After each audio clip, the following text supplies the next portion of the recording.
ತಾಲೂಕಿನ ಐದಳಕಾವಲು ಗ್ರಾಮದ ಬೀತಾಂಡ್ಯದಲ್ಲಿರುವ ಶ್ರೀ ಸೇವಾಲಾಲ್ ದೇವಾಲಯಕ್ಕೆ ಶಾಸಕ ಎಚ್ಪಿ ಸ್ವರೂಪ್ ಭೇಟಿ ನೀಡಿ ಜೊತೆಗೆ ಅಧಿಕಾರಿಗಳು ಹಾಗೂ ಸ್ಥಳೀಯ ನಾಯಕರು ವಿಶೇಷ ಪೂಜೆ ಸಲ್ಲಿಸಿ ಭಕ್ತರೊಂದಿಗೆ ಸಂವಾದ ನಡೆಸಿದರು.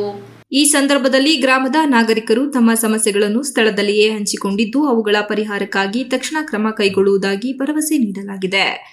ದೇವಾಲಯದ ಪ್ರಸ್ತುತ ಸ್ಥಿತಿ ಪರಿಶೀಲಿಸಿದ ನಂತರ ಅದು ತುಂಬಾ ಹಾಳಾಗಿ ನಿರ್ಲಕ್ಷ್ಯಕ್ಕೊಳಗೊಂಡಿರುವುದು ಗಮನಕ್ಕೆ ಬಂದಿದೆ. ಈ ಹಿನ್ನೆಲೆಯಲ್ಲಿ ದೇವಾಲಯದ ಪುನರ್ ನಿರ್ಮಾಣ ಕಾಮಗಾರಿಯನ್ನು ಅತಿ ಶೀಘ್ರದಲ್ಲಿ ಪ್ರಾರಂಭಿಸಲು ಅಗತ್ಯ ಅನುದಾನವನ್ನು ಉಪಯೋಗಿಸಲಾಗುವುದು ಎಂದು ಸ್ಪಷ್ಟನೆ ನೀಡಲಾಯಿತು. ಶ್ರೀ ಸೇವಾಲಾಲ್ ದೇವಾಲಯವು ಸ್ಥಳೀಯ ಭಕ್ತರ ಧಾರ್ಮಿಕ ನಂಬಿಕೆಯ ಕೇಂದ್ರವಾಗಿದ್ದು ಅದನ್ನು ಪುನರ್ ನಿರ್ಮಿಸಿ ಸುಂದರ ಹಾಗೂ ಸೌಕರ್ಯಯುತ ತೀರ್ಥಕ್ಷೇತ್ರವನ್ನಾಗಿ ರೂಪಿಸುವ ಉದ್ದೇಶ ವ್ಯಕ್ತವಾಯಿತು. ದೇವಾಲಯದ ಆವರಣದಲ್ಲಿನ ಸ್ವಚ್ಛತೆ, ದಾರಿ ದುರಸ್ತಿ, ಬೆಳಕಿನ ವ್ಯವಸ್ಥೆ ಸೇರಿದಂತೆ ಮೂಲಭೂತ ಸೌಕರ್ಯಗಳ ಕುರಿತು ಸ್ಥಳೀಯರಿಂದ ಮನವಿ ವ್ಯಕ್ತವಾಯಿತು.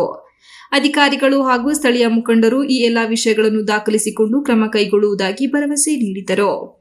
ಈ ಸಂದರ್ಭದಲ್ಲಿ ಸ್ಥಳೀಯ ಮುಖಂಡರು, ಪಂಚಾಯಿತಿ ಸದಸ್ಯರು, ಗ್ರಾಮಸ್ಥರು, ಮಹಿಳಾ ಸಂಘದ ಸದಸ್ಯರು, ಯುವಕರು ಹಾಗೂ ಭಕ್ತಾದಿಗಳು ಹೆಚ್ಚಿನ ಸಂಖ್ಯೆಯಲ್ಲಿ ಭಾಗವಹಿಸಿ ಭಕ್ತಿಭಾವದಿಂದ ಪೂಜಾ ಕಾರ್ಯಕ್ರಮದಲ್ಲಿ ಪಾಲ್ಗೊಂಡಿದ್ದರು. ಗ್ರಾಮದ ಹಿರಿಯರು, ಶ್ರೀ ಸೇವಾಲಾಲ ದೇವಾಲಯವು ನಮ್ಮೆಲ್ಲರ ಧಾರ್ಮಿಕ ಆಧಾರ. ಇದರ ಪುನರ್ ನಿರ್ಮಾಣದಿಂದ ಗ್ರಾಮದಲ್ಲಿ ಸಾಂಸ್ಕೃತಿಕ ಚಟುವಟಿಕೆಗಳು ಪುನರ್ಜೀವನಗೊಳ್ಳಲಿವೆ ಎಂದು ಸಂತೋಷ ವ್ಯಕ್ತಪಡಿಸಿದರು. Srinivas, TV 46 news Kannada, Hassan.